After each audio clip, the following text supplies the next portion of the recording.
15 দিনের মধ্যে সৈয়দপুর দ্বিতীয় খণ্ডে ফের মৃতদেহ উদ্ধার। স্থানীয় যুবকের মৃতদেহ উদ্ধারে চাঞ্চল্য। শিলচর সদর থানার অন্তর্গত সৈয়দপুর দ্বিতীয় খণ্ডে 15 দিনের মধ্যে ফের এক যুবকের মৃতদেহ উদ্ধারের ঘটনায় এলাকা জুড়ে চাঞ্চল্যের সৃষ্টি হয়েছে। মৃতের নাম নীলু রায়।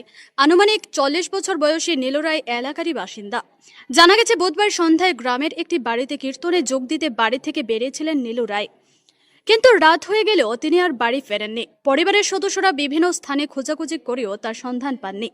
বৃহস্পতিবার সকালে সৈয়দপুর বাইপাসের ফকিরটিলা রোড সংলগ্ন একটি নালার মধ্যে নীলু রায়ের মৃতদেহ পড়ে থাকতে দেখা যায়। তার শরীরে ধারালো অস্ত্রের আঘাতে চিহ্ন রয়েছে বলে প্রাথমিকভাবে জানা গেছে। খবর পেয়ে পুলিশ ঘটনাস্থলে পৌঁছে তদন্ত শুরু করে। মৃতের নিকটাত্মীয় তুষার রায় ও অনুপ রায় জানান, পেশায় কৃষক নীলু রায় অত্যন্ত সহজ সরল ও দরিদ্র পরিবারের মানুষ ছিলেন। তার স্ত্রী ও 3 সন্তান রয়েছে। কিভাবে তার মৃত্যু হলো এবং কারা এই ঘটনার সঙ্গে জড়িত তা দ্রুত তদন্ত করে প্রকৃত রহস্য উদ্ঘাটনের পাশাপাশি অভিযুক্তদের গ্রেপ্তার সহ দৃষ্টান্তমূলক শাস্তির দাবি জানান তারা। অন্যদিকে সোনাবাড়ীঘাট জিপির সভাপতির প্রতিনিধি সুমন রায় এলাকায় পরপর এমন ঘটনায় উদ্বেগ প্রকাশ করেন। তার অভিযোগ, ভারতমালা সড়ক নির্মাণের পর থেকেই এলাকায় অসামাজিক কার্যকলাপ বেড়েছে। মাত্র 15 দিনের মধ্যে 2টি মৃতদেহ উদ্ধারের ঘটনায় নিরাপত্তা নিয়ে প্রশ্ন উঠেছে বলেও তিনি জানান। এলাকায় অসামাজিক কার্যকলাপ রুখতে রায়পাড়া এলাকায় পুলিশের একটি স্থায়ী পেট্রোল পোস্ট নির্মাণের দাবি জানিয়েছেন সুমন রায়। কালকে সন্ধ্যা থেকে মানুষ নাই, আমার ভাই সম্পর্ক।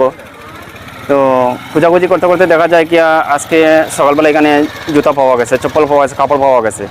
তো যারা হত্যাকারী এবং না এখানের মধ্যে নিচে জলের নিচে ঢুকানো গেছে। আমি আসার পরে দেখা যাচ্ছে সন্দেহযুক্ত ঘাসের অল্প ছানা আছে জলের নিচে। তো এটা দেখা গেলো যে এটার নিচে খুঁজাও।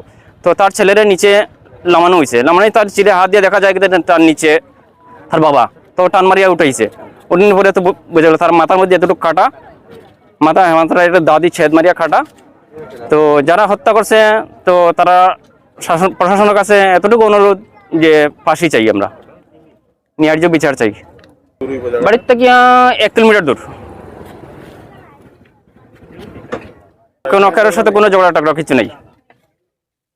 কৃষিকাজে লিপ্ত, ওই 12 মাজা বিক্রি করে আর এখন ট্র্যাক্টর চালায়, এতটুকুই। এটা এখানে যেটা ভারতমালা গেছে, যেটা পিডব্লিউডি আছে কানেক্টেড আছে, এখানে পুরা 7-8টা রোড কানেক্টেড আছে এই রোডটার লগে। এখানে মিডিল পয়েন্ট দেখিয়া যে কোনো একটা জায়গা এইখানে এই লোকেশনের মধ্যে একটা তারা দেখিয়ে নিজে জাস্টিফাই করিয়া এখানে হয়তো আমরা তার সঙ্গে সহযোগিতা করবো। রায়পাড়ার আশপাশে আমি এটা তার সঙ্গে সবাই লইয়া এটা মানে সহযোগিতা করবো তার সঙ্গে। এবারে রায়পাড়ার আশপাশে এখানে সন্ধ্যা 7টার থেকে 6টার থেকে বাইরের মানুষ অনেক। আরেকটা কথা কই, এইগুলা জিনিস যে খালি বারবার ওর পেট্রোলিং ওর এটা আমরা ডিনাই করতাম না, এটা ওর আমরাও এটার সঙ্গে আমরাও পেট্রোলিং করি আর পুলিশ প্রশাসনের সঙ্গে, কিন্তু আমরা এখন অফ দিস সাকসেস না, এটা আমরা আনসাকসেস, আমরা ব্যর্থ হয়েছি এইগুলা জিনিসও।